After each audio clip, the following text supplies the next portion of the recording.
இப்பொழுது தேர்தல் வந்து விட்டது. நிறைய விசிறி வியாபாரி வருவான். ஒரு ஊர்ல ஒருத்தன் விசிறி வித்தான்.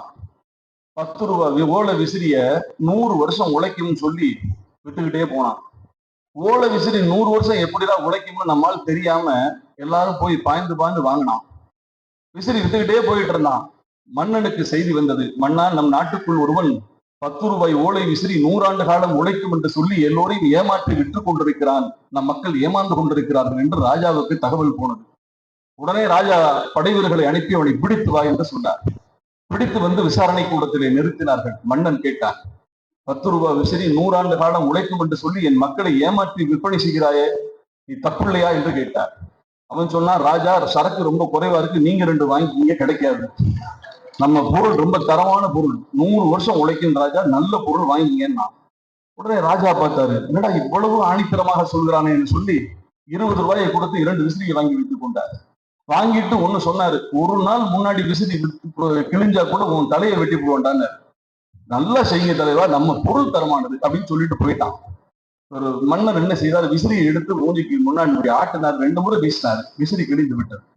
கிழிந்த உடனே படைவர்களை கூப்பிட்டு அரண்மனை வாசப்படியை தாண்டி இருக்க மாட்டான், அவனை தூக்கிடுவாங்கடான்னு தூக்கி கொண்டு வந்து நிறுத்தினார்கள். மன்னர் கேட்டார், அடப்பாவி, எனக்கிட்டே நீ உன் வேலையை பார்த்துட்டிய, நீ கொடுத்த விசிறி கிழிந்து விட்டது, 100 ஆண்டு காலம் உழைக்கும் என்று சொன்னாய், 2 விசிறிக்கு 20 ரூபா வாங்கின, நீ கொடுத்த விசிறி கிழிந்து விட்டது, தலையை வெட்ட போறேன்னு.